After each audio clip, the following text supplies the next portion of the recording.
Watch closely, because this is exactly why some bosses secretly test their workers, not to trap them, but to see the truth people hide when they think they're invisible. And if you're ever being tested at work, don't panic. Don't get angry.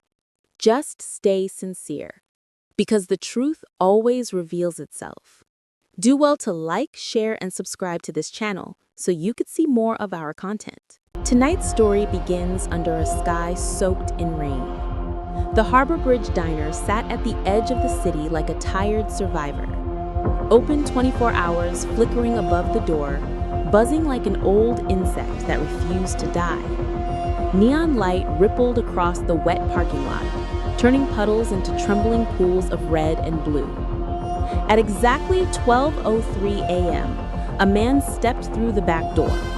Elias Ward, 42, heavy-shouldered, calm eyes that could read a room in seconds. But tonight, he wasn't the owner as he disguised himself. He was Eli, the newest night shift hire. His disguise was simple: old boots, a faded jacket, a diner cap pulled low. Nothing about him said boss. Nothing said owner. But everything about him said watching. Inside, the diner breathed fatigue. Refrigerators hummed like distant thunder. Coffee hissed on the burner. And from the last customer's table came the soft clatter of silverware, slow and tired. The night crew looked just as drained. Marlene Cross wiped the counter like her soul had clocked out 3 hours earlier. Beside her was Jake Turner, trying to ignore the weight of the world pressing on his back. Then the door to the tiny office swung open. Clint Bowers, the night supervisor. Stocky, greasy hair, cheap cologne that tried and failed to hide the stench of ego. He didn't look at Elias. He didn't look at anyone, really. New guy, Clint muttered, eyes glued to the tablet. Marlene will show you whatever I don't feel like teaching. Jake gave Elias a tiny sympathetic smile. Marlene didn't even glance his way. Her silence said enough. But Elias didn't take offense. He was already studying them, every move, every twitch, searching for the cracks that only show after midnight. And within minutes, he felt it. Something was wrong here, not normal night shift wrong. At 12:58 a.m., the diner hit its quietest point. Rain softened outside. The trucker in booth 7 stirred, stretching stiff shoulders after hours on the road. Then Clint's voice cracked the air. Jake, back room, now. The office door shut. Then voices raised, sharp, heated. Clint's bark cut through the hallway like a whip. You want hours for what? A doctor's appointment? That's your personal problem. Jake's answer was quiet. Too quiet. Well, if you walk out that door, Clint hissed, don't bother coming back. You're fired. When Jake returned, he didn't speak. His eyes were glassy. His shans shook. Elias approached gently. You're all right? Jake forced a broken, half smile. The kind people use when they're one breath away from falling apart. Marlene passed by Elias and whispered without looking at him, don't get involved. Clint bites. Hard. And the way she said it, it wasn't a warning. It was an experience. Elias nodded slowly. Clint's cruelty wasn't the problem. It was a symptom of something deeper. By 1:30 a.m., the diner settled into its graveyard rhythm. The trucker in booth 7 rubbed his eyes, looking like he hadn't slept in days. Marlene approached him quietly and slipped a slice of pie onto his table. Long road? She whispered. He nodded, too tired to speak. Elias watched her. For someone who moved like a ghost, she carried more heart than most people awake at noon. You do that often? He asked softly. She shrugged. Clint says to stop giving anything away, but some people need help, you know? Elias smiled beneath his disguise. That tiny act of kindness mattered. But it chilled him too, because if Clint punished compassion, what else was he crushing? At 2:41 a.m., thunder rattled the diner's windows. Clint strutted out from the storage room, arms full of new supplies, boxes Elias himself had ordered. High-quality ones. Expensive. But instead of shelving them, Clint unzipped a black duffel bag. Jake froze mid-step. Marlene stopped breathing. Elias's eyes narrowed. Clint stuffed the supplies inside like it was a routine grocery run. "Supervisor discount," he said with a smirk. Jake muttered under his breath. "Corporate doesn't even know your name." Clint's eyes snapped toward him. "What did you say?" Jake swallowed the words instantly. And just like that, silence returned. But it wasn't peaceful. It was the silence of people afraid to breathe wrong. Then Clint pointed at Elias. "You, new guy, trash this, now." There was suspicion in those eyes. Too much suspicion. Elias nodded calmly and stepped into the rain. The trash bag was heavy, leaking from the bottom. He lifted it, then froze as he saw something blinking behind the dumpster. A small camera, half hidden behind a stack of crates.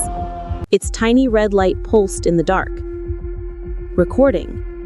But Elias hadn't installed cameras outside, which meant someone else had. Someone who already knew what Clint was doing. Someone who had been watching long before Elias arrived. He crouched closer. Before he could reach for it, the diner door slammed open. Clint stood there, rain dripping from his shirt, eyes cold with suspicion. "What are you doing back here?" he demanded. Elias turned slowly, expression neutral. "Just taking the trash, like you said." Clint stepped closer, too close. "You don't move like a new hire. Who are you?" Before Elias could answer, a crash exploded inside the diner. Marlene screamed. Jake shouted, "Clint, get in here!" Clint whipped around and ran inside. Elias followed him, and what he saw made the whole diner freeze. The front window was shattered, glass dripping on the floor. A brick lay in the center of the chaos, rainwater streaming off it. Tied to it was a note.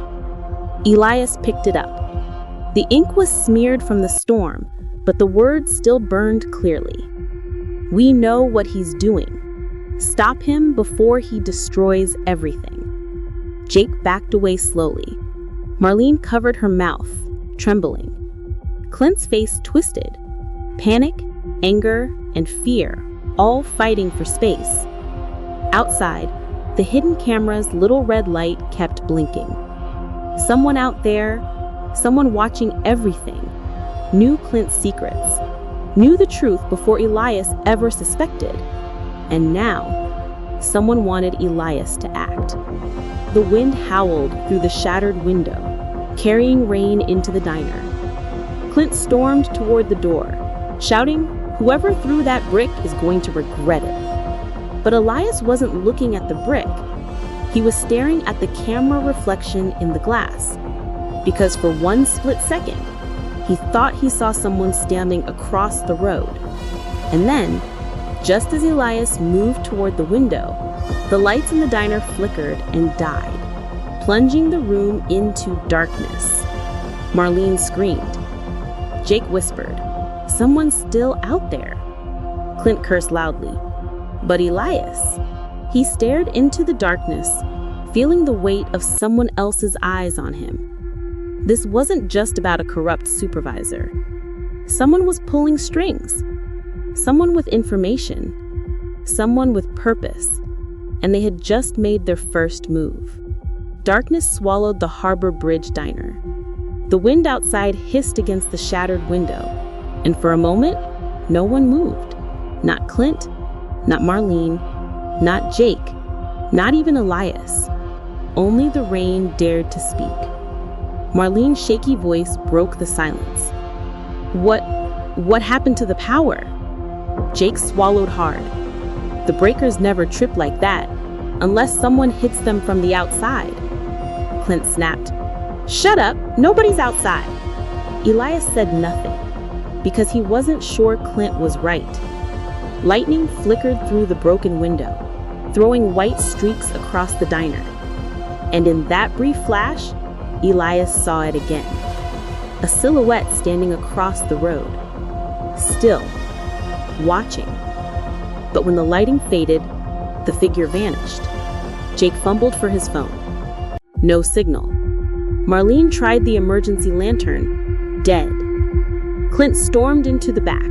Everyone stay put. I'm fixing the breaker.